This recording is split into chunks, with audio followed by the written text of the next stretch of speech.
As a leader in the grief space, I've cared for and supported families and communities for over 20 years. This show dives into the journey and experiences all of us will most certainly encounter in life.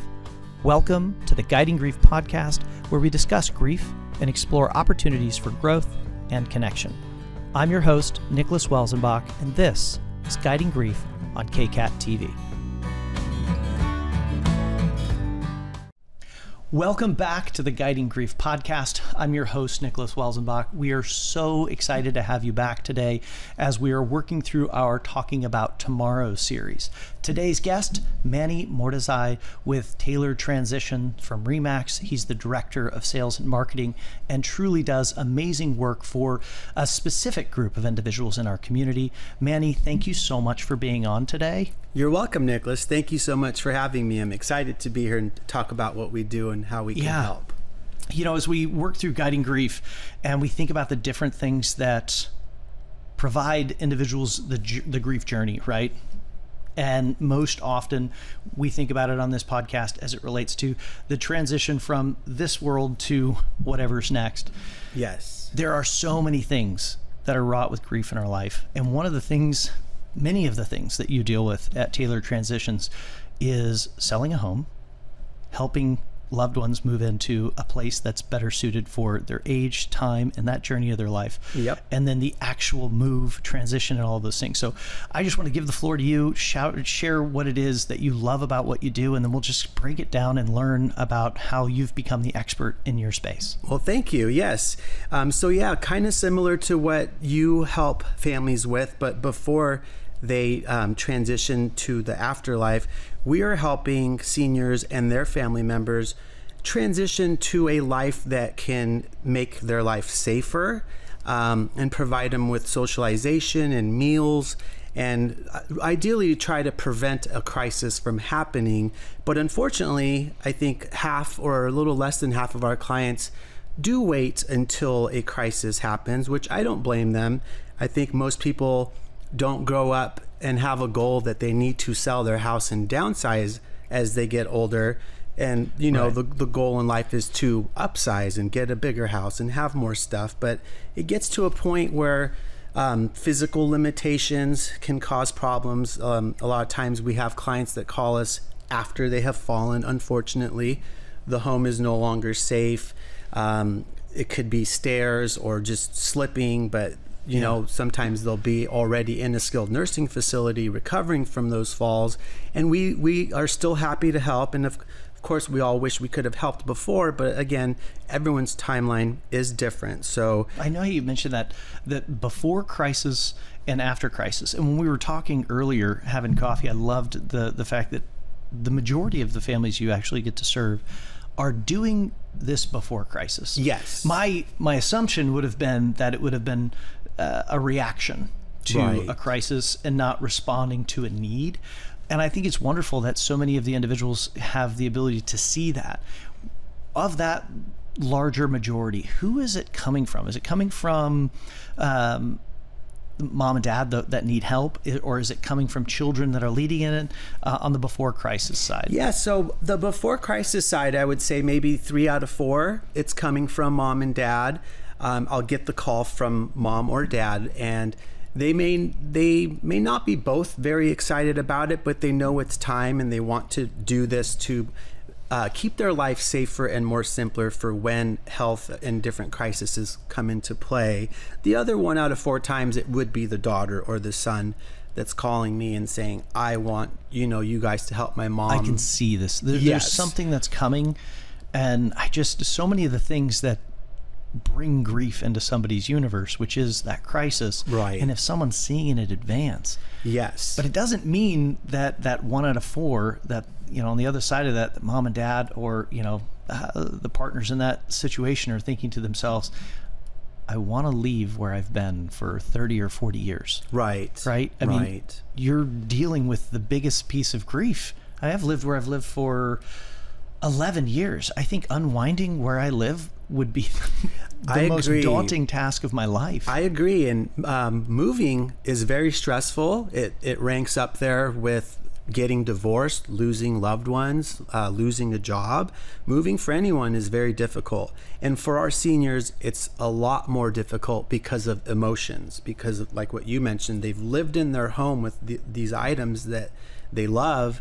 There's a reason they're still there for 20, 30, up to 70 years. We have clients that have lived in their home for 70 years. So imagine not only having to move, but to leave a lot of that behind. It's just the emotional connection with walking in that door. Absolutely. There's emotional, and then there's practical. So we help with every item in the house, whether they move it or leave it behind, but we have to also be sensitive to the emotional part of it. And we can't just come in and say, here's what we're doing, and we're selling this and you're donating that. It's different for every family. Sometimes we only spend 1 hour with them and it's too emotional, and we come back and revisit things, but you want to keep the ball rolling. We want to help them move to a new home that's safer. There's a reason they're doing this, right? But before we even get to the practical side of making a decision or packing an item, we have to respect the emotions and let them feel those emotions. A lot of time it's nervous and scared and anxious, but sometimes it's also happy, because we encourage our families to focus on the present and the future and the next chapter in your life, which can help you when dealing with these emotions. I imagine in that tailored transition, which I love the name because it's so appropriate for all that you've described, and we want to make sure that we focus on all the things that you help to tailor.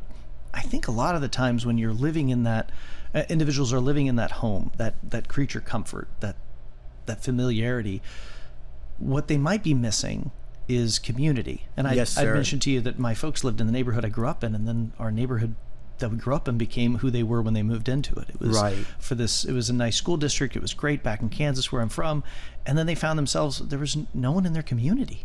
Everyone was their children's age, with their grandchildren's age, and they were looking left and right thinking, they're all wonderful, but I need someone to talk to that might understand my perspective of life. In their world. And you can do that, whether it is downsizing someone's home into maybe a better community that you'd help nurture that journey, or also getting into a local, I want to make sure I use the word right. If we were talking about the terraces, or Starmark, what are those?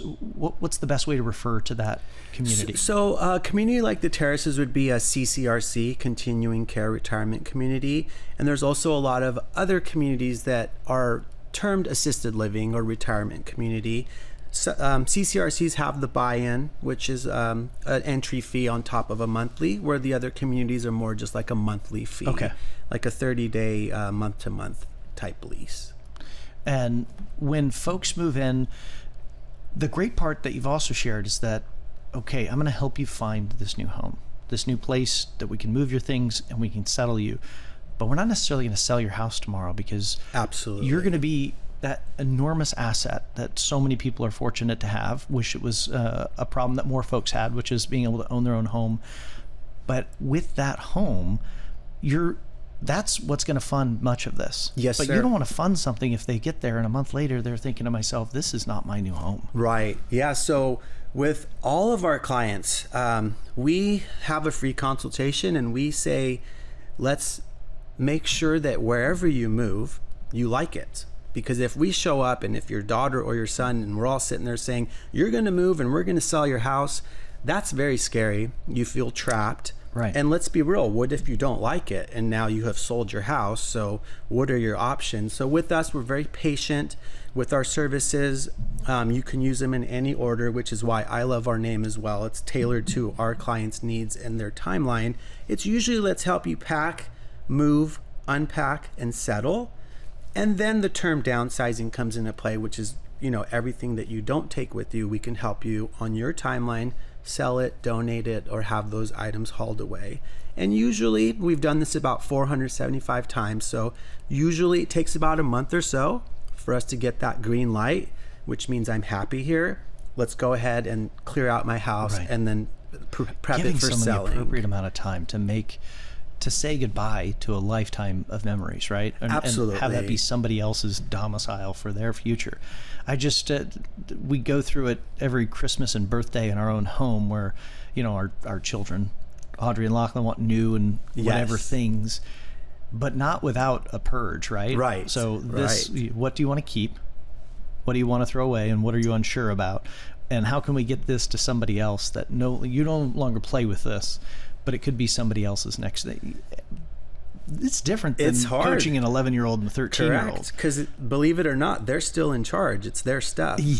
And same Yeah. with the seniors. You know, you have a daughter kind of telling you what to do, and it feels like they're your mom, but we're neutral professionals. We're not here to tell people what to do with their stuff, but we are here to keep the ball rolling, to make sure that they stay safe and that there's a reason they want to move to the next home. And we're not here to slow that down. And we're very patient. We have families that have family members that live all across the country, and they might want 6-7 months time for their family members to come in and go through the house. So whatever they want to do is fine with us. You can sell your house with us 1 year down the road or later if you'd like.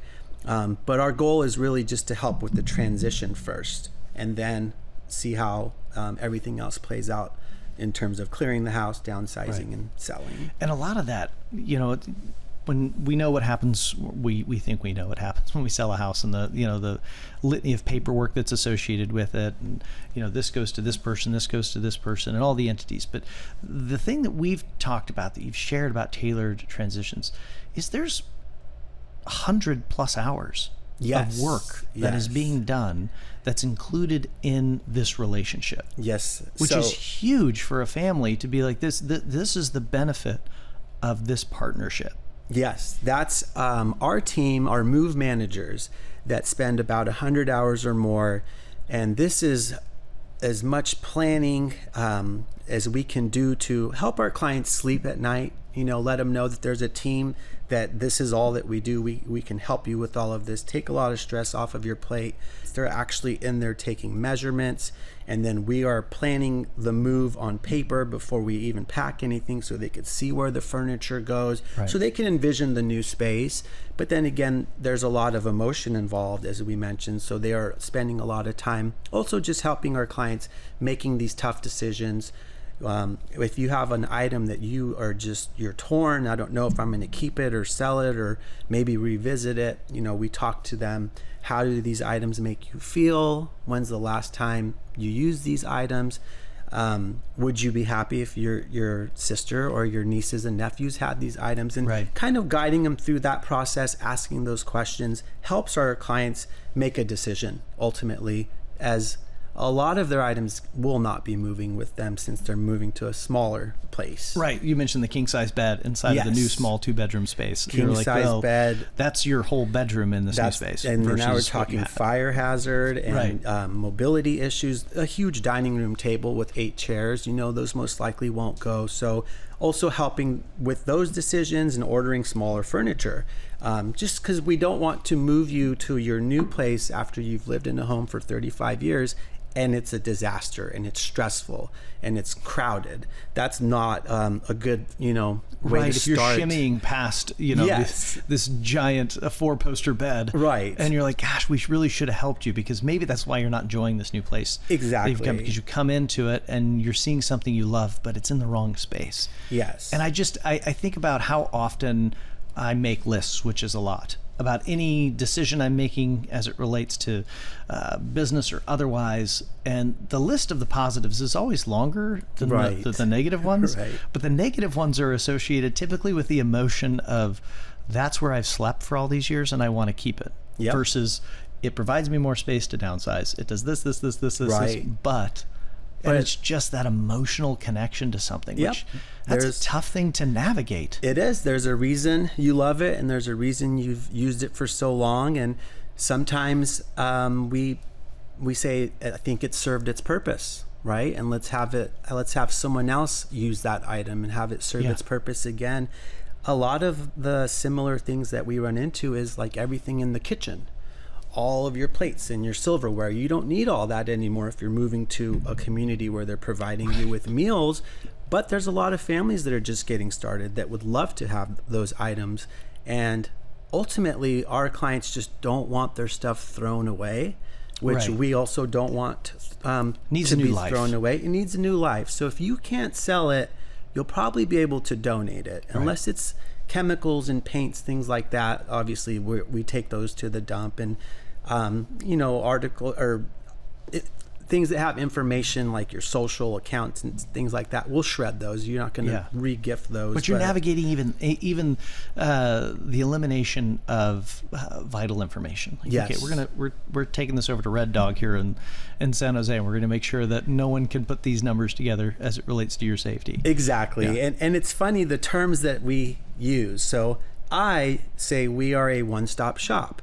My clients, they're in their 80s, say, oh, you guys do soup to nuts, right? Yeah. And then the adult children are just like, you guys take care of everything. So we do, because to ultimately sell the house, we do have to address every single item on the property. And so either it's going to move with our clients, or we're going to help them sell it or donate it or have it hauled away. But every item our team can help with. Right.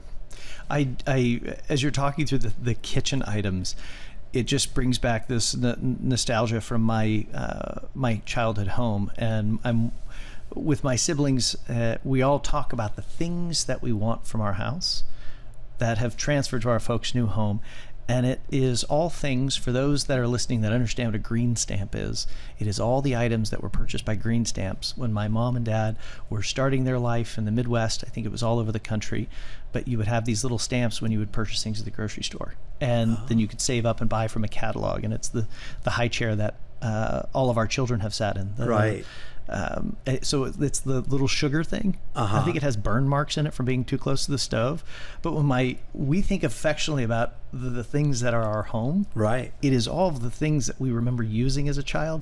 It's not all you mentioned Ethan Allen. It's not the Ethan Allen couch. Right. Right. I don't want your stuff. I don't want your style in my home. Yes. We can help somebody else find it, but it is so wild that we know what we loved as a kid. Sure. And usually it's like, okay, the asset of the house being sold, but really there's the heartstring, which is great when you get to work with the family. Right? Exactly. Not just mom and dad and the partners inside that home, but son and daughter and all the extended family that should be involved, and making sure that finds the right home. Yep. And there's items like that are not negotiable, that they want to, we're shipping furniture across the country, which would cost a lot more than buying new furniture, but this furniture's been in the family for generations, so those are non-negotiable items that we can help. Just gotta find a new home. Exactly. Well, we are, Manny, just gonna take a brief break. Okay. Thank you so much for listening to our Talking About Tomorrow series on guiding grief with Mani Mortezaei and Tailored Transitions. We're so excited to bring back this extended conversation. We're going to go into some anecdotal information associated with some of the things that Manny has navigated in his career, helping individuals 400 plus times, nearly 500 times, making sure that he's taking care of a family from beginning to end in these very, very delicate transitions. Thank you to Darlene Fisher and Los Gatos Memorial Park for being our sponsors, and we'll be back with you before you know it. I'd like to take an opportunity and pause just to thank our sponsors, Darlene Fisher and Los Gatos Memorial Park, celebrating lives one story at a time. As members of the community here in Campbell, San Jose, and Los Gatos, it has been an honor to care for so many of the loved ones of our community, and we are so grateful for your trust. That's why we're supporting this podcast, Guiding Grief, and bringing your community information about how to heal. Welcome back to Guiding Grief and our Talking About Tomorrow series. We're sitting here with Mani Mortezaei from Tailored Transitions here in our Silicon Valley, helping our community. We're so excited, Manny. Let's continue this second half of talking about, we talked about what you get to do. Sure. Right? Get to being the optimal word, because you found yourself into this years ago, which you shared with me earlier, and you love it. I do. But it is like the actual events that have reassured what you're doing, why you're doing it. Because I imagine no matter how difficult the journey was to get someone from their childhood home or from the home that they raised their own children in into a CCRC or assisted living. Mm-hmm. That at the end of it, there is the peace of mind that I've done right by this couple, I've done right by these children, and I've helped to sell the most valuable asset in most families' lives to help fund that transition or their future. That's enormous. Yeah, that's why I love what we do. We get clients that are doing this for so many different reasons. So when people call me, I always ask, why are you doing this? Or they might say it right away. So for instance, I might get a call like I did a couple weeks ago from our client's sister who's in Chicago. And she told me her sister has fallen in her home in Half Moon Bay and broke her hip.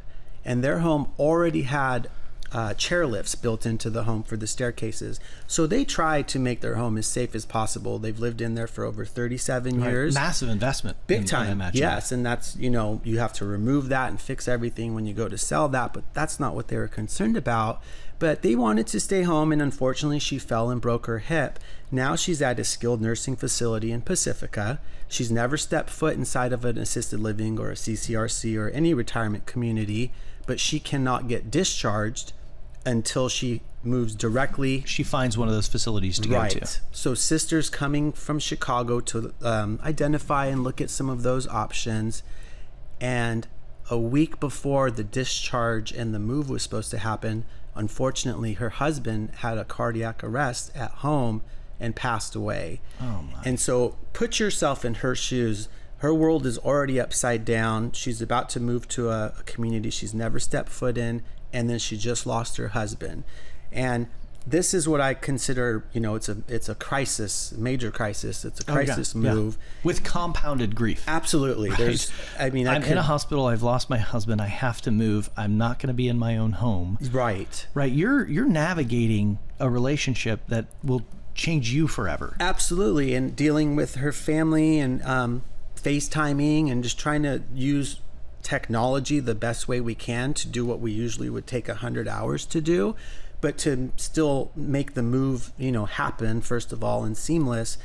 And I'm not going to sit here and say had they moved before, her husband would have not had a cardiac arrest. But if they would have done some planning and made this move before, it would have just made it a little easier and less stressful for everyone, because there's already so much going on, and then you have a unfortunate death. And other situations that I see is... Well, back to that. Sorry. Imagine if you're inside of that space, your ability for acute care associated with, I'm having heart palpitations, I'm having something happen. Now you're in a place that is not removed, that we've got to medevac somebody, or we've got to bring an ambulance in, because there's actually staff there that can triage something. And I only mention that as it relates to the benefit of being in a place that it might be safer, even if you're not ready mentally to be there, but maybe physically it's the best alternative as it relates to safety. Because, gosh, so many of the things you've talked about are stairs. Yeah. Stairs. Yeah. Living on a hill and stairs. Right. Yeah. It's it's dangerous. It's usually falling. Hitting your head, slippery floors. You look at these communities and this has all been thought out, right? So there's non-slip floors and they don't have all these stairs that you have to go over. So it does, I truly believe that your life is safer, and there's a team that's there to keep an eye on you. Yeah. That's why you're paying the big bucks to be there. And other situations, it's, maybe husband wants to do it and the wife does not, or vice versa. Or they both don't want to do it, but they know they need to. The home itself is a lot. If you look at property taxes, maintenance, cooking, cleaning, just everything that comes in being a homeowner, it can become a lot. And when you look at these communities, there's socialization, they provide meals for you, there's care, there's excursions that they do. So a lot of our clients are also just isolated and lonely. And when they call me, we're on the phone for an hour to 2 hours, and because they're at home in a place that provides them comfort. I think we were talking about this earlier, which was what unburdening, or the familiar is actually burdensome. Right. Because they're in this place that they love. Right. But they're not connected to anybody. They're not. And they may want to do this, but they just look at the big picture, the whole house, all my stuff, 45 years, and they just never get started because they're overwhelmed. They don't know where to get started. So I encourage family members, to plan ahead. You don't have to decide to move next month or in a year, but plan ahead and start making decisions, start going through these emotions so that if and when that time comes for you and you do have to do this, it's less stressful. It's thought out and you've made your own decision and you're not just kind of going somewhere because this is how it happened. The only alternative. Exactly. You also mentioned that CCRCs, right? Yes. Sometimes have a 2-year wait list. They do. So if you're not having a conversation with someone like Manny who's going to guide you through and share the assets of your entire team, you could want to be somewhere because you know it's going to be in your community. Right. But if you don't start yesterday, exactly, you might not be able to be on that wait list for 2 years, and you needed to be there, tomorrow. Correct. And 2 things I just thought of when you said that. So that wait list for 2 years, yes, we're not going to help you pack and move or sell your house, but they do want to start downsizing. They do want to start getting rid of things and kind of freeing up space. And sometimes they might want to do some work on the property. So you sleep better at night and you're kind of doing this at a much easier, digestible. It's phased, right? Exactly. Okay, I'm going to take this one chunk at a time, exactly. Right? How do you eat an elephant? Right. One bite at a time. Exactly. And on the other side, unfortunately, we're not getting younger. So even though they might be thinking it's 2 years, it can be in 6 months, it could be in 2 months. And it's always better to be prepared that way as well. I'm still shocked that it is the majority that are making that before crisis decision. And that comes from the perspective of being a funeral professional and Sure. wanting folks to prearrange and wanting folks to make plans and decisions in advance of need. But how difficult that conversation is about your own mortality, it's not dissimilar to the place that you've called home forever, because we don't want to leave there, even if right. It comes with loneliness. Yeah. And I think that that's one of the most important things in that transition and that guiding of finding that home. And the other part that we've talked about offline, but I want to focus on, is being in your actual community, because you've shared a story about how someone was moved out of the community that they lived in, but then they went halfway down the peninsula. Right. Yeah. And their neighbors, the people that they would have still seen, are not there. Your friends, your social club, your doctors, the grocery store you've gone to for 30 years. You know these people. They see you. And so it's hard as you're doing this transition later in life to truly start over. But sometimes funds, determine that, and it ultimately wasn't her choice, I don't think, had she would have done this on her own or looked into these options before. Right. Getting location. to a community's, right, several zip codes away. Exactly. Right. And it happens sometimes. Let's say the adult children live in Fremont and the parents live here, but they have their own family and kids and full-time jobs, so it's hard for them to come visit on this side of the bay. Right. And so we're never saying it's right or wrong, but it's why they sometimes move somewhere that's all brand new for them. Right. Because ultimately the family wants to still visit them and be close and bring them, to where they're at. It's just another thing on the list to navigate, right? Yes. Can I afford it? If I can't afford it, is it in the right community, or is that community close to my actual immediate family, my children, my grandchildren? Right. And what sacrifice am I moving if I move to a different community because I'm closer to them? Yep. Or do I pay more to be in a community? But this is part of the list. That's the litany of things that Tailored Transitions is going to provide, is making these assessments. Because if you've done it almost 500 times, maybe you haven't seen it all, but you've seen most of it, right? We've seen a lot, and it's like what you said, we're almost doing life math, right? We want to make sure that you can afford the care for your future, make sure that you're aware of how much money you're going to be making when you sell your home. We want to make sure we sell your home for as much as possible, so we get the home, in good shape, can do work if we need to, but put it on the market, and just helping our families guide through this process. And a lot of times people call me and they're just, they're asking questions, and they might just be honest with me and say, I'm not doing this. I'm not selling this house. I hear sometimes I'm leaving my house feet first, which means, Right. that they're transitioned to the afterlife. And I'm not pushy. I say, I totally understand that. I probably would be feeling the same way. But then they might call down the road because they tried other options to stay home, a reverse mortgage or home care, which I don't have anything bad to say. But sometimes home care becomes very expensive. If you need it 24 hours a day, you're looking at 20, 30 grand a month.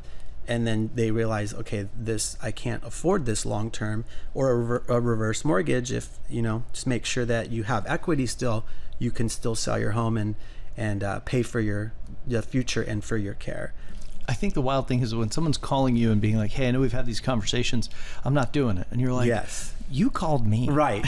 There's a reason you called, though, because yes, you needed to start scratching at the surface. And I love that because you're doing some planning ahead. I do downsizing seminars and people show up to them and I ask them, what are you thinking? What's your timeline? Some people say maybe 6 months or a year. Some people say, I'm just here to learn, right? Some people say 5, 7 years down the road.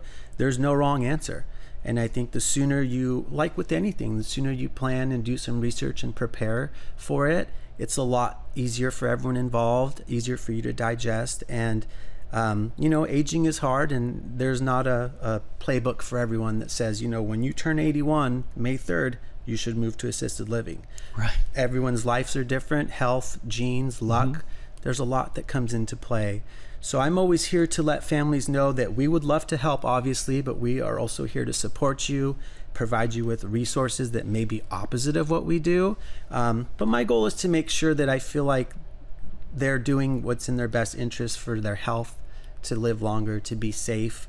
And sometimes people just want to downsize because they just have too much stuff in their house. And I love that because it makes it easier down the road when there's a lot more going on. Yeah. So there's no right or wrong reason to look into this or to use us, and it's always on your timeline. But we just want to make sure that we don't wait too long, because then when it's a crisis or it's injuries or dementia, it's change hard. What could be 2 years into weeks and months. Yes. Right. That's the other thing I love. People call me and say, in about a year or so, and we meet with them, 3-hour meeting, go over everything, and then they move in 6 weeks. And it's literally because they just didn't think this was possible. Right. Right. But they wanted to move. And you have these actual stories of quality of life increase, right? Yes. I was ready to free myself of the burden of my home so that I could have a life. I shared with you beforehand, my folks moved into a community so that they could have community. Right.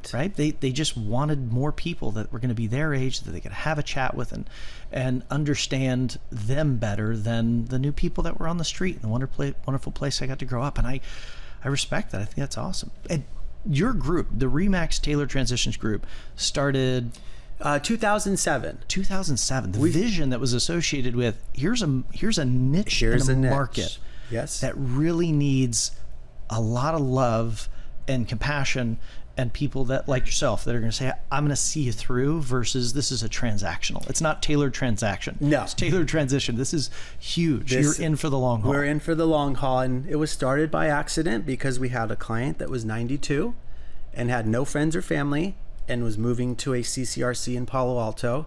Super excited, had her bags packed. I'm ready to do this. And our team had to hire movers, help her literally pack and unpack. And then we had to bring in all these services because you can't sell a house full of someone's stuff. Right. And that's when we realized there's a niche for this, especially in the Bay Area, as everyone's so busy, right? And their adult children have their own lives. And this is all we do. And this is all we focus on, is serving our seniors and their adult children when they're making this later in life transition. Man.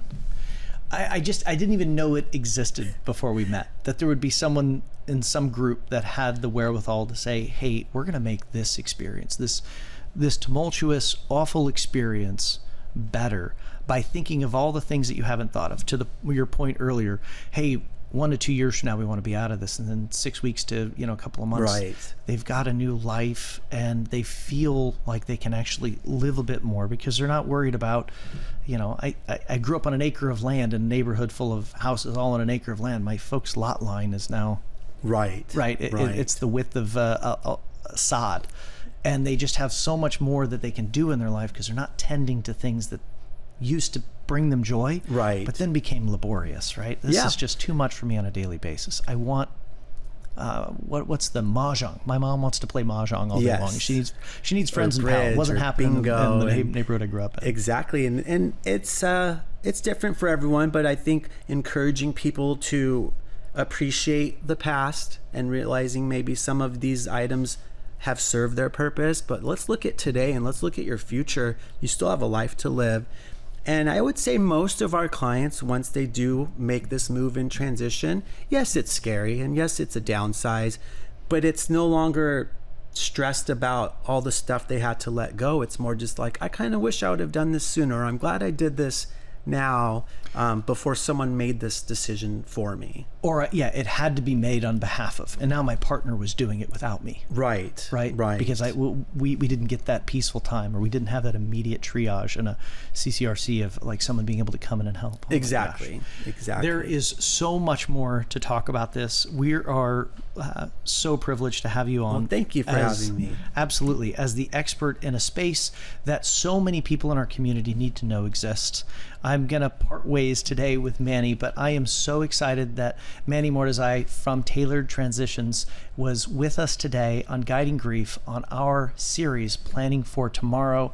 Ladies and gentlemen, I hope that you'll take this information, you'll process it at home, you'll learn about the things that Mani and his team can do for you and your community, and just make sure that you're planning for the life that you want and not hoping that it just happens, because I'm certain that Mani can attest that it won't happen by accident. There needs to be difficult decisions made to transition into a new life that will better suit you at the time you are in. Thank you so much. Thank you for having me, Nicholas. I appreciate it. You bet. Be good to one another. Stay kind. Thank you so much for tuning in to this episode of the Guiding Grief podcast. I'm your host, Nicholas Welzenbach. Grief is a profound experience, but you're not alone. Let's continue to navigate this journey together. If you have any thoughts, questions, or topics you'd like us to explore, reach out. Until next time, be kind to yourself, find strength in your resilience, and always hold on to hope. Before we end, I'd like to give a quick thank you to KCAT TV for producing our show. Please remember, be good to one another.